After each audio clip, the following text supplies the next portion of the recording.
सुखदेव जी कहते हैं, राजन दिन बीत जा रहा है, कुटुंब का भरण पोषण कैसे करें। और कुटुंब का भरण पोषण को कर्तव्य और जिम्मेदारी समझकर हम करते रहते, करना भी चाहिए, लेकिन उस मोह में पड़कर अपने मूल कर्तव्य को भी नहीं भूलना चाहिए। इसीलिए कहा, जहां भवाटवी का वर्णन किया है वहां कहते हैं कि मनुष्य की स्थिति क्या है। एक आदमी था, कुछ पूंजी लेकर के जंगल में चला। जंगल से आगे किसी नगर में जाना था। उसने सोचा कि इस पूंजी से हम व्यापार करके धन कमाएंगे। रास्ते में कुछ ठग उसके साथ मिल गए और सबने कहा, हम तुम्हारे साथी हैं, हम तुम्हारा साथ देंगे, तुम्हारे साथ रहेंगे। और प्रेम के जाल में, उनके बाग जाल में वो व्यक्ति फंस गया। वो साथ चलते रहे और मौका पाकर के धीरे धीरे, जब रात्रि में वो कहीं रुके तो उसका एक एक मोहर, एक एक मुद्रा गायब करते रहे। जो पूंजी थी वो खत्म हो गई। फिर सब उसे छोड़कर चले गए। वो जंगल में अकेले भटकता रहा। भूख प्यास से व्याकुल होकर जा रहा था। पानी पीने के लिए एक कुआं दिखाई पड़ा। उस कुएं में पानी पीने के लिए सोचने लगा, कैसे पानी निकालें, क्या करें। तब तक उसका पैर सरक गया। जंगल की घास वहां आसपास थी, उसे अंदाजा लगा नहीं और वो कुएं में गिरा। गिरते समय, ये कहानी नहीं महाराज, ये जीवन का बहुत बड़ा सच है। सुखदेव जैसे महापुरुष भागवत में बता रहे हैं। जब कुआं में वो गिरने लगा तो बचने का हर व्यक्ति प्रयास करता है, कुछ पकड़ ले, कुछ सहारा ले ले। उसी कुएं की दीवार में एक मजबूत पीपल की डाल लगी हुई थी। पीपल की डाल फंसी। उस वृक्ष की डाल को उसने पकड़ लिया।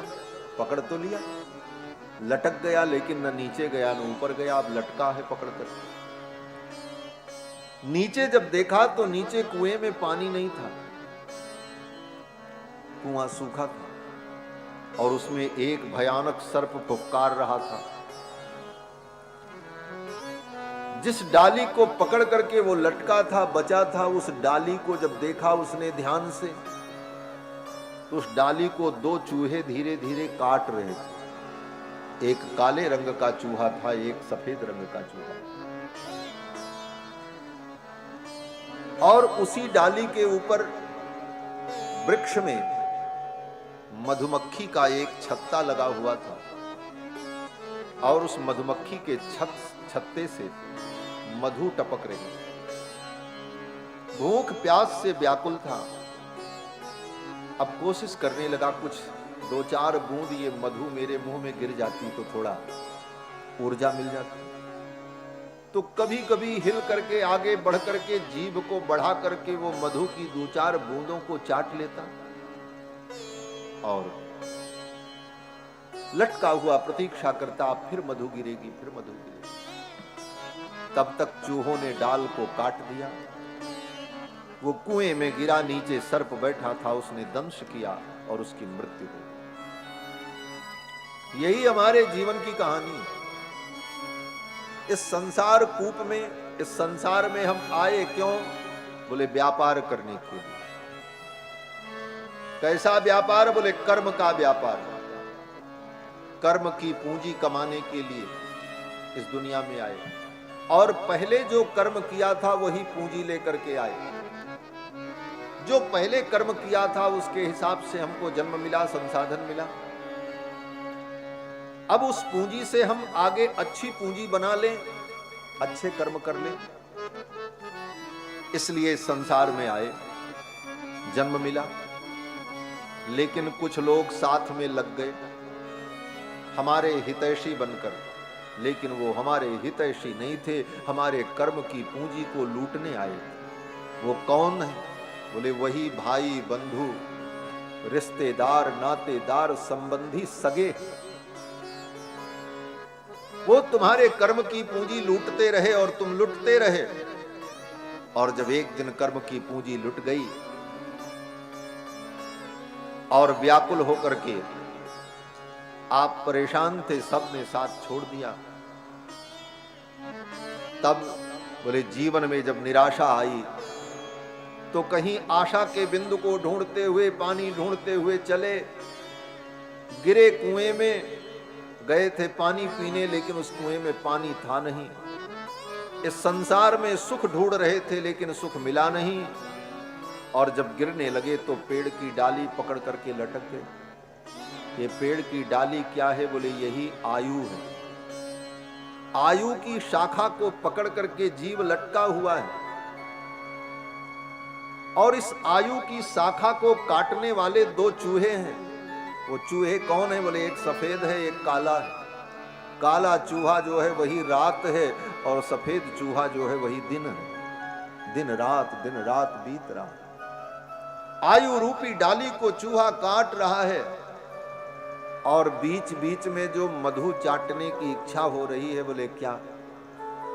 बोले उधर से बेटा आकर के कहता है बाबूजी थोड़ा सुख मिल जाता है, एक मधु की बूंद मानो मिल गई। जीवन की जिजीविषा पैदा हो जाती है, जीने की थोड़ी इच्छा बन जाती है। उधर से पत्नी ने आकर के प्रेम से दो मीठे बोल बोल दिए, थोड़ी सी आशा बन गई जीने की। इसी आशा में जीव जी रहा है, मधु की बूंद को चाट करके जीवन जीने का प्रयास करता रहता है, और तब तक चूहे आयु की इस डाली को काट देते हैं, और उस सूखे कुएं में गिरता है। नीचे काल बैठा हुआ है, काल उसे दंश कर लेता है। यही मानो जीवन की कहानी है, और ये सबके साथ। और इस सच्चाई को हम न समझकर झूठी जिंदगी की कहानी में परेशान है। सुखदेव जी कहते राजन, इसी में जीवन बीत रहा है। निद्रया ह्रियते नक्तम व्यवाये न च बावयः दिवाचार्थे हया राजन कुटुंब भरणे न च। तो क्या करना चाहिए? सुखदेव जी कहते हैं कि प्राणियों का ज्ञान देखो, प्रतिदिन लोग मर रहे हैं। हर मोहल्ले में, हर गली में, हर शहर में, हर नगर में मरने वालों की कमी नहीं है। ये मृत्युलोक है। रोज कितने लोग अचानक मर जाते हैं, और हम सुनते हैं, चर्चा भी करते हैं, कहते हैं अरे कल तो बड़े ठीक ठाक थे, अभी 2 घंटे पहले तो हमारी फोन से उनकी बात हुई, तो चले गए। आश्चर्य भी होता है, लेकिन हम ये नहीं सोच पाते कि यह मेरे साथ भी हो सकता है, क्योंकि हम भी प्राणी हैं, कहीं भी कभी भी जा सकते हैं, लेकिन हमारे साथ ऐसा होगा ये हम नहीं सोच पाते। सुखदेव जी कहते हैं कि तेषाम प्रमत्तो निधनम पश्यन्नपि न पश्यति। तेषाम प्रमत्तो निधनम पश्यन्नपि न पश्यति। संसार को मरते हुए देखकर, प्राणियों को मरते हुए देखकर व्यक्ति सोचता है हमारे साथ ऐसा नहीं होगा, हम तो ऐसे ही रहे।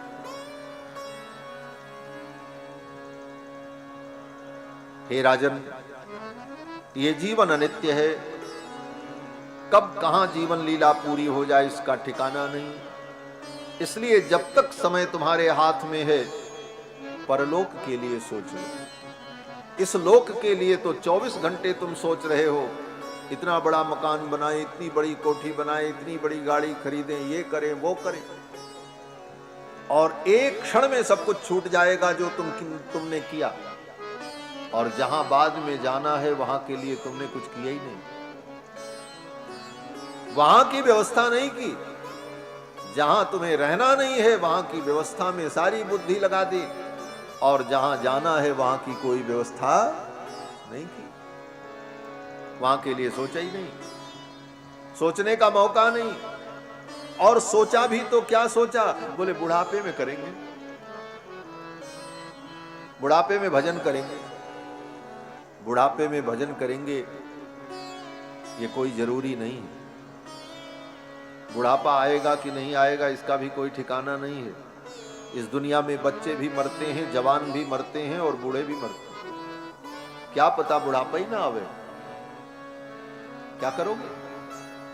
काल कब कहां आ जाए कोई ठिकाना नहीं। एक महात्मा कहते थे, इसीलिए देखो कहीं भी जाओ तो लिखा रहता है यहां गाड़ी पार्किंग करना मना है, यहां पर बातें करना मना है, यहां पर थूकना मना है, यहां पर कचरा कूड़ा फेंकना मना है। लेकिन दुनिया में कहीं चले जाओ, लेकिन ये नहीं लिखा रहता है कि यहां मरना मना है। मरने के लिए कहीं मना ही नहीं है। दुनिया में कहीं ऐसा नहीं लिखा रहता कि यहां मर नहीं सकते, क्योंकि व्यक्ति कहीं भी मर जाएगा। बाथरूम में मर जाए, बिस्तर पे मर जाए, कहां मर जाए कोई ठिकाना नहीं। लेकिन हम सोचते हैं, हम सोचते काम दुनिया के कर लें, धन धाम अर्जित कर नाम कर लें, फिर एक दिन बन के साधु रहेंगे। फिर साधु बन जाएंगे, फिर तो भजन करेंगे। लेकिन वो एक दिन तुम्हारे जीवन में आएगा कि नहीं आएगा, इसकी कोई गारंटी नहीं। हम सोचते काम दुनिया के कर लें, धन धाम अर्जित कर नाम कर लें, फिर एक दिन बन के साधु रहेंगे, लेकिन उस एक दिन के भरोसे न रहना। हम सोचते काम दुनिया के कर ले, हम सोचते काम दुनिया के कर ले, धन धाम कर काम कर ले, धन धाम अर्जित काम कर ले, फिर एक दिल बन के, फिर एक दिल बन के साधु रहेंगे। उस एक दिल के भरोसे न रहना, उस एक दिल के भरोसे न रहना। ये तन कीमती है मगर है विनाशी, ये तन कीमती है मगर है विनाशी। कभी अगले क्षण के भरोसे न रहना, कभी अगले क्षण के भरोसे न रहना। ये जीवन बहुत कीमती है और बुढ़ापे में हम भजन करेंगे, ये भरोसा छोड़ देना चाहिए। क्यों? एक महात्मा कहते थे कि बुढ़ापे में मुख में एक भी दांत नहीं रहेगा, राम राम कहोगे तो आम आम निकलेगा, शुद्ध राम का उच्चारण भी नहीं हो सकता, शरीर शिथिल हो जाएगा, हाथ पैर में दर्द, शरीर में भिन्न भिन्न नाड़ियों में दर्द, अनेक प्रकार की व्याधियां। ऐसी स्थिति में जीव परमात्मा की भक्ति क्या करे? इसलिए यावत स्वस्थमिदम कलेवर गृहम यावत च दूरे जरा। शास्त्र कहता है जब तक बुढ़ापा दूर है, ये शरीर स्वस्थ है, तब तक आत्म कल्याण का उपाय कर लो। अगर ये सोचा कि बाद में करेंगे, बुढ़ापे में करेंगे, तो शास्त्रकार कहते हैं कि तुम उसी प्रकार उपहास के पात्र बनोगे जैसे प्रोद्दीप्ते भवने चकूप खननम प्रत्युद्यम कीदृशा। किसी व्यक्ति के घर में आग लग गई तो उसने क्या किया? बोले फावड़ा उठाया और अपने घर से बाहर थोड़ी दूर पर जाकर के अपने दरवाजे पर जमीन खोदने लगा। लोगों ने कहा, अरे जनाब तुम्हारे घर में आग लगी है, तुम क्या कर रहे हो, आग बुझाओ। बोले देख नहीं रहे हो, कुआं खोद रहा हूं, कुआं तैयार होगा, पानी निकालेंगे, घर बुझाएंगे, वही तो कर रहे हैं। सुनने वाले देखने वाले लोगों ने कहा, अरे भाई तो बड़ा भारी मूर्ख है, जब तक इसका कुआं बन करके तैयार होगा तब तक तो घर जल करके राख हो जाएगा, ये काम तो पहले करना चाहिए। घर में आग लगेगी और आग बुझाने के लिए पानी की जरूरत पड़ेगी तो पानी की व्यवस्था पहले करनी चाहिए, आग लग जाए तब कुआं खोदने चले। प्रोद्दीप्ते भवने च कूप खननम प्रत्युद्यम कीदृशा। ये उद्यम, ये प्रयास किस प्रकार का है? बोले उपहास का विषय बनेगा। इसलिए सुखदेव जी कहते हैं, राजन भगवान का भजन करो। जीवन का परम लाभ यही है, जन्म लाभ पर पुंसाम अंते नारायण स्मृति ही। इस मानव जीवन की सबसे बड़ी उपलब्धि, सबसे बड़ा लाभ यही है कि जब मरने का समय आए तो भगवान की याद आ जाए, यही सबसे बड़ा लाभ है, बाकी कुछ लाभ नहीं है।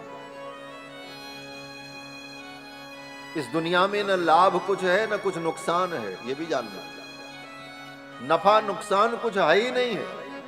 अगर विचार करो सूक्ष्म दृष्टि से तो इस दुनिया में न कोई नफा तुम्हें हुआ न तुम्हें कोई नुकसान हुआ।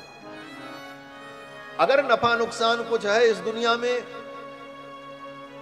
तो भगवान का अगर भजन किया तो यही आपका नफा है, और ऐसे ही जीवन बिता दिया तो यही नुकसान है, बाकी कुछ नहीं। सुखदेव जी कहते हैं, राजन अंतिम समय में भगवान की स्मृति हो जाए, यही जीवन का परम लाभ है। लेकिन ये इतना सरल नहीं है। गोस्वामी तुलसीदास जी कहते हैं कि जन्म जन्म मुनि जतन कराही, अंतराम कही आवत नहीं। बड़े बड़े मुनि जतन करते हैं। ये मुनि महात्मा लोग, संत लोग भजन करते हैं, माला फेरते हैं, रामायण पढ़ते हैं, कथा सुनते हैं, भगवान का नाम लेते हैं, भगवत गुणगान करते हैं। क्यों? बोले इसीलिए कि बार बार भगवान का स्मरण करने का अभ्यास बना रहेगा तो जब मरने का समय आएगा तो भगवान का ही स्मरण होगा, अन्य नहीं करता। सुख निधान तो भगवान के चरणों में पहुंच करके ही सच्चे सुख की प्राप्ति होती है। और इन संसार के इन सुखों को पाने के लिए व्यक्ति विविध देवताओं की उपासना आराधना करता रहता है। सुखदेव जी कहते हैं, राजन बुद्धिमानी तो ये है कि अकाम सर्व कामो वा मोक्ष काम उदारधि तीव्रेण भक्ति योगेन यजेत पुरुषम पर। अगर अकाम हो, कोई कामना नहीं है तो बहुत अच्छी बात है, क्योंकि कामना व्यक्ति को अज्ञानी बनाती है। कामना ही व्यक्ति को अज्ञान में डालती है। कामैस्तैर्तैर् हृतज्ञाना प्रपद्यन्ते अन्य देवता। कामनाएं जब व्यक्ति के ज्ञान का हरण कर लेती हैं तो वो कहां कहां मत्था पटकता है, इसका कोई ठिकाना नहीं। कामनाओं ने व्यक्ति को इतना अज्ञानी बना दिया कि अपनी कामनाओं की पूर्ति के लिए जाकर के मजार पर भी लोग चादर चढ़ाने चले जाते हैं। यही हिंदू लोग क्यों? बोले कामना ने अज्ञानी बना दिया। उनको लगता है ये मुर्दा काम कर देगा शायद, चलो यही मत्था टेक ले। इन्हीं अज्ञानियों के कारण साईं जैसे म्लेच्छ को लोगों ने भगवान बना डाला। साईं के गली गली मंदिर बन गए, अज्ञानियों का परिणाम। उन मूर्खों को लगा कि शायद ये साईं ही हमारी कामना पूरी कर देगा, तो साईं की भक्ति में लग गए। ऐसे अज्ञानियों का कोई ठिकाना नहीं, उनके अज्ञान का ही ये परिणाम है। सुखदेव जी कहते हैं ये कामनाएं ही व्यक्ति को अज्ञानी बनाती हैं। इन कामनाओं ने कितना अज्ञानी बनाया? बोले हमसे ज्यादा आप जानते होंगे। रात दिन पेपर पत्रिकाएं पढ़ते होंगे, समाचार सुनते होंगे। रोज समाचार सुनने को मिलता है, इतना धन पाने के लिए, इतनी संपत्ति पाने के लिए, अपने काम को बनाने के लिए अमुक व्यक्ति ने अमुक व्यक्ति के बच्चे को पकड़ करके बलि चढ़ा दी, तो ये कर डाला तो वो कर डाला। कितनी बातें सुनने को मिलती। क्या उन कामनाओं ने व्यक्ति को इतना अज्ञानी बनाया कि ऐसे अज्ञानियों के लिए बड़े बड़े ठग समाज में घूम रहे हैं और उनकी दुकानें चल रही हैं। बदनाम धर्म होता है, बदनाम संत महात्मा होते हैं। लेकिन शुरुआत कहां से होती? बोले आपके अज्ञान से शुरुआत होती है। जब व्यक्ति अज्ञानी होता है, कामनाओं के पीछे भागता, कैसे भी हमारा ये काम बने, तो फिर उसको ठग मिलते हैं। हाँ आओ हम बना देंगे, ये मंत्र बताएंगे, ये विधि करेंगे, ऐसा करेंगे, अरे हो जाएगा। बोले पक्का हो जाएगा। आजकल तो मोबाइल पर भी कितने मैसेज चलते महाराज, सारे काम बनाने के लिए यहां संपर्क करें इस नंबर पर।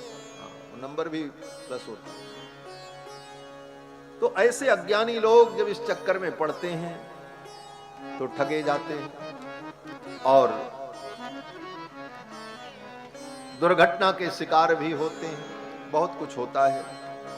कहने का मूल तात्पर्य इतना ही है कि ये कामनाएं ही व्यक्ति को अज्ञानी बनाती हैं। बोले महाराज कामना तो होती है, क्या करें? बोले बुद्धिमानी तो ये है कि कामनाओं से बचो, कोई इच्छा ही मत करो। राम जी की इच्छा से जो हो रहा है होने दो। राम जी की इच्छा से जो मिला और जो मिल रहा है कर्म करो, प्रयास करो बस।